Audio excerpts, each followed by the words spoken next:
Hi everyone, welcome to HSBC's Ramadan recipe episode.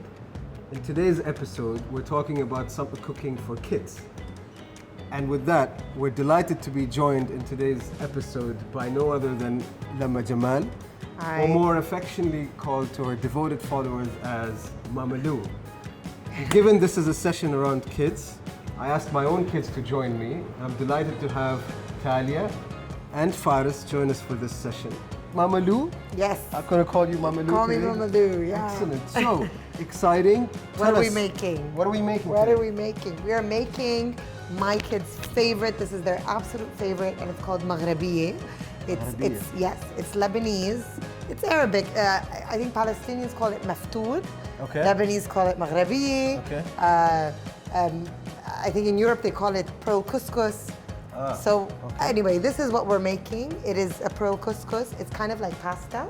That's why I think my kids love it so much. Excellent. It's made with chicken and a broth. It's very healthy. It's made with local ingredients. Okay. We're gonna put some pink Himalayan salt, because it's healthier, on the chicken. So do you mind, Talia, if you want it, you can use a spoon, just a little pinch around this much, and you can put it on your hand actually if you want. And then just sprinkle it all over that chicken, just like that. Yes. Okay. So Talia, can you put a little bit of black pepper? I'm gonna give you some in your hand because it's just easier. Sprinkle it again all over the chicken.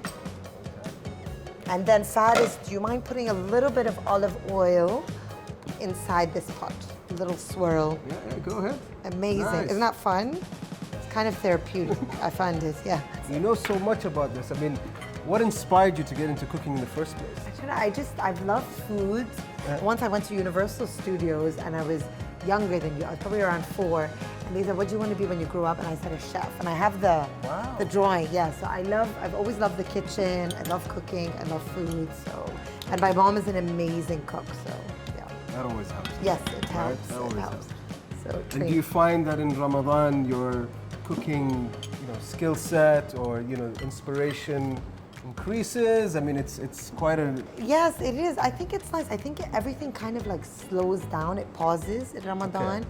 So we devote more time in the kitchen and cooking and coming around together. It's kind of the subject, right? Iftar. Right. What are we going to have for iftar? What are we going to have tomorrow? What's for food? So yeah, definitely much more. So, okay, I'm going to wait for the butter to heat up and then we're going to saute. Talia's going to put half of these pearl onions. Yes. Perfect, that's enough. Natural. And then, yeah, you are natural to be honest. And then you get the spoon. Do you like cooking? I love cooking. So maybe I'm inspiring her to get into cooking. So I'm gonna put the chicken just because look at my pan, it's so hot. So, yes. Sizzle, sizzle, sizzle. I want that sound. And then Faris is gonna put a little bit more salt and pepper for me. Yeah. Sprinkle it on top. Yeah. And I think Ramadan is a great time, to experiment both international, homemade, Arabic. You want a bit of a mix on that table. Absolutely. So once I have a nice golden color, just like this, I'm gonna put it here on the plate, okay? And I'll revisit that later. That's what I want. It smells so good. It does. Perfect. So what you can do now is actually, because I love any pot that has flavor. Right. Is you can get your pearl couscous that's already boiled. It's boiled just like pasta, just with a bit of salted water. And you can put it in here. And that's gonna give it lovely flavor. Wow. Yeah. Any pot that has flavor, you wanna keep kind of using it. So, right. Yeah. Just hold, yes. Well done. What I do? Yes. Yeah. Well done. Amazing. Look at that. Amazing. So that's it. You wanna mix these? You can mix these. Perfect. Yes. Yeah, try it. It's just like... It's good. It's good, right? It's almost like pasta, but careful, it's a little bit hard. It's okay? Good. Yeah. It's good. This is Magraviye spice. So we're gonna put maybe half of these all around the Magraviye as well. So we... Yes. Like that. Amazing. That's it. So this is nice and yummy. We like the flavor, so I'm gonna turn the heat off and I'll just put it on the side. Yes, it tastes good. And I'm gonna flavor my chicken broth. You can put them in there for me if you don't mind, but be really careful. Go for it. It's all part of the journey. No. Talia's gonna add the carrots for me. Yes, yes. And Talia, actually, can you add the cinnamon and bay leaf as well in for me? Delicious. Yeah. So that's boiling, and that's gonna give me really good flavor at the end. My chicken will be soft. Let me ask you, I mean, speaking of Ramadan and, making this great dish, what's your fondest memory? In general, I love Ramadan because I feel like it's a pause. Right. Everybody Absolutely. around us. It's just a slower pace, which is always good. Right. And coming together and eating together, I feel. And also, the idea of my business first came about in Ramadan 2016. Amazing. So that's so special because That inspired you to start a business. Yes, I had just delivered Right. my kids and I was like cooking and there were like, my husband was fasting and it was just a crazy time. I'm like, there must be an easier solution, and so I wanted to make mom's lives easier. Okay. And the idea came in Ramadan. And a lot of these, this looks like a, very delicious, simple, quick one to make, and Thanks, I love it. You need to healthy come cook ingredients with me as all well. the time. Okay. My mom would make it with the whole chicken. Okay, so Okay. like thighs, the whole thing with the skin, and then you basically would boil it like I'm doing now with all the, and then we're doing it with chicken breast. Probably the next generation will do it vegan. I'm not sure, but I'm just showing you the evolution of this recipe. Yeah. No, it also reminds me, watching, Talia, her mom, my mom as well, in the kitchen, and her grandma, it's just such a peaceful time, and I think the best dishes come out during Ramadan. Something happens in this month. Yes, and you It try really things inspires. like Yeah, absolutely. You try. it's, Do you mind, Faris, adding these? So now I'm adding the sautéed onions with all the yummy juices. So if you wanna, you can use this spoon, like at that. like a pro. Nice one for us. This is great. Look at you. Fantastic. So now the chicken is cooked through.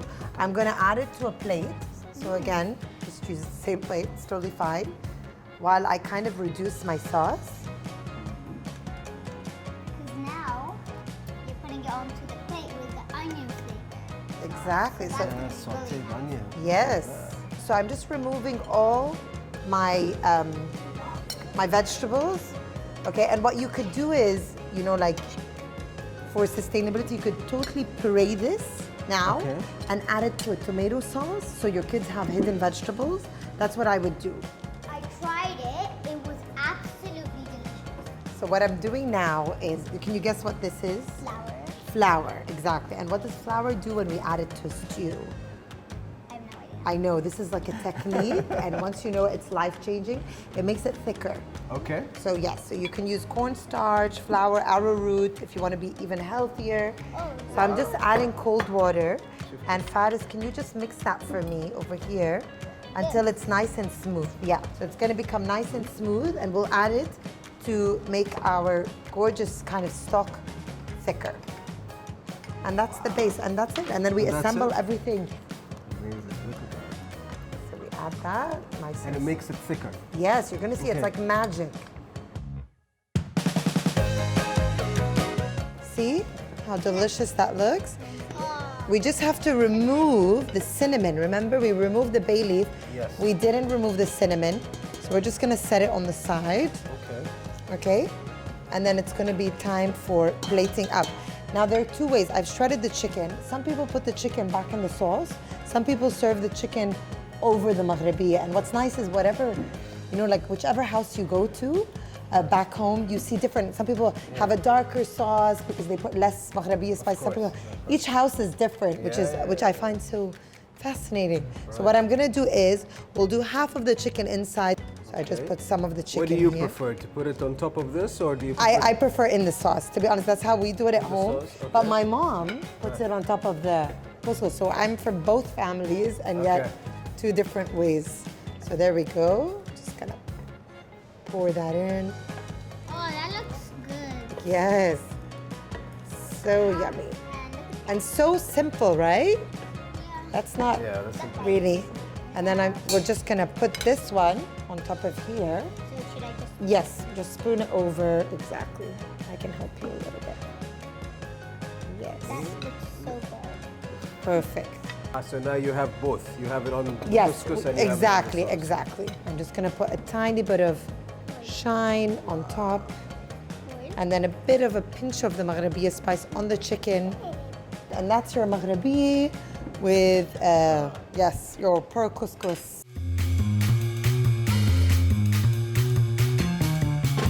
So who's ready for dessert? What are we making? Chocolate sambusa. Exactly. So I call it sambusik, you call it sambusa. Yeah, yeah. Some people call it samosa. Tomato, tomato. Tomato, Yeah, tomato, yeah. potato, potato. Absolutely. Once I had a sambusa, there was loads of chicken inside. So when I finished eating it, my head was hurting me for 3 days. Oh, really? There was too much chicken. Too much chicken. What if there's too much chocolate? Will that be okay? It will never be. I think your head is gonna be just fine with too much chocolate. I think that's.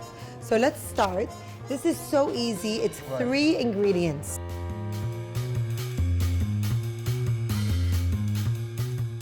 This is the sambusa dough. You can use, if you can't find this, you can use just like a puff pastry dough. Right. Yeah. Shape it as a circle. So what we're gonna do is we're gonna get the chocolate spread. I'll show you one. And you just kind of get a tablespoon. You put just, we don't want to overfill it.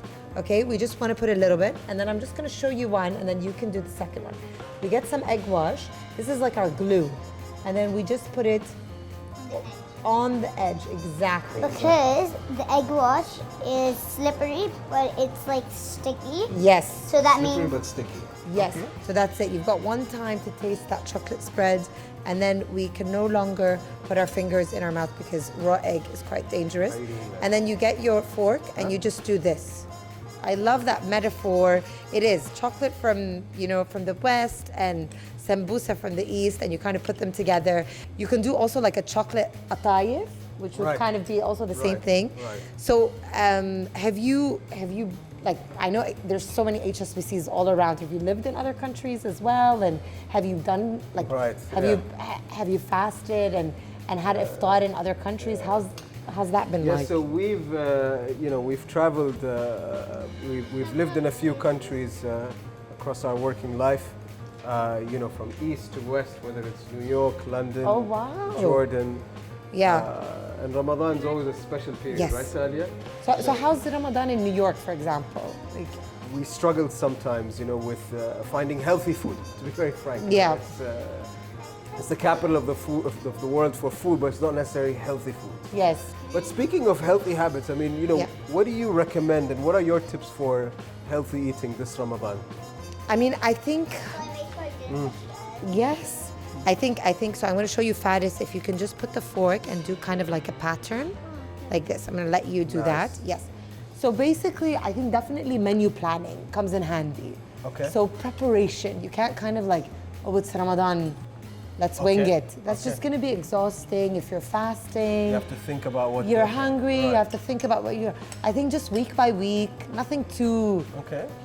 overwhelming. Right. Just a week of like, this is what we're gonna do. And you can also, I call it recycling, it's not really recycling, but I work a lot, even during Ramadan, the Right. food industry, and I'm in frozen products is quite busy Right. for me. So I do one soup that will last like 2 days or even Excellent. 3 days. So I'll do a lentil soup and I swear it tastes better the next day, and my husband doesn't mind. Right. So I'll do just kind of like one soup, and then I'll have Same with us, and I think that makes perfect sense. Exactly. No need, to lose. Yeah. And even like, for example, this recipe, you can make it in advance and Right. freeze it. So these are ready for the oven, and it really 180 degrees preheated oven for around 15 minutes. They don't need so much time, 15, 20 minutes until they're golden.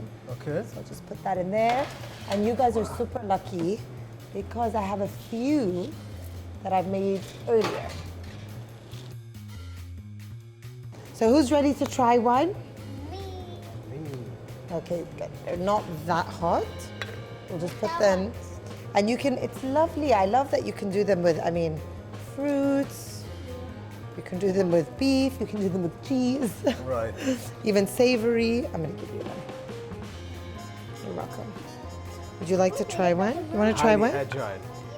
You wanna try one? Is it hot? Excellent. Yes, exactly. Yeah, It's it symbolizes Ramadan. It's so right? appropriate for Ramadan. Is it yummy? You want to get to that chocolate in the middle. Yeah. Oh. It's crispy. Crispy. It's and good, nice. and it's baked. 5 years ago, we used to fry all of these. Yeah. And now we've, moved to baking, much healthier. Fantastic. You can, Here's the chocolate. Is I it? thought this was jam because when I looked at it, it looked like jam.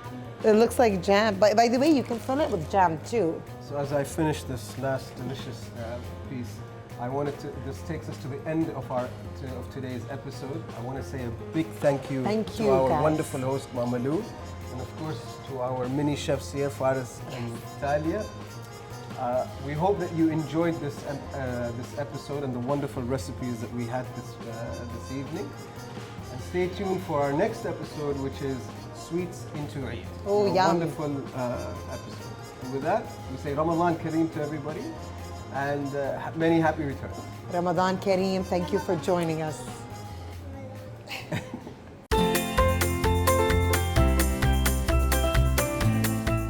So we're not over yet, guys. Don't think I'm gonna leave you without an amazing soup for Ramadan to break your fast. And this is an amazing soup. It stays for days. The longer it stays in the fridge, I think the better it is. It's called adas bhamud, or like a lentil and chard soup, Swiss chard.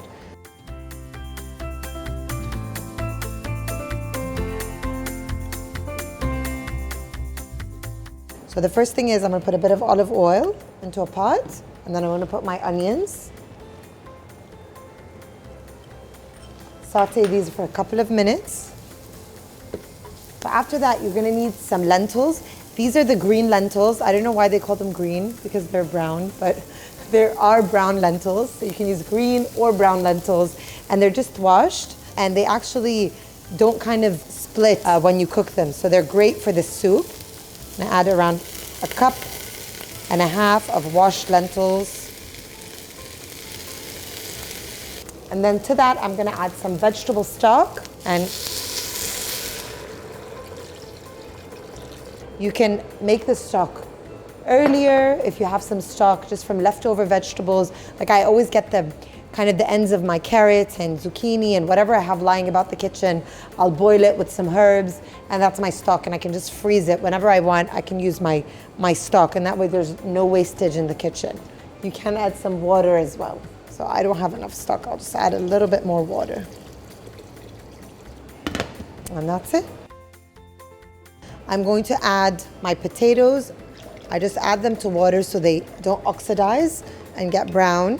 I add my potato cubes. Oh, this is my children, like the twins' favorite recipe. And that's it. And I'm gonna season it now some more, because I only added a bit of salt in the beginning. So just a bit of salt. So it has been simmering, and it is ready for our final step to add Swiss chard or spinach. It's totally fine. And that literally cooks in a couple of minutes. And we'll add our lemon. It's called lentil and lemon soup, translated in Arabic. So the lemon is a huge part of this dish. And add my lemon juice. You want around 1 lemon. You want it nice and lemony, zingy. And it is ready. Smells delicious. Ramadan Kareem. I hope you make this soup and have a delicious iftar.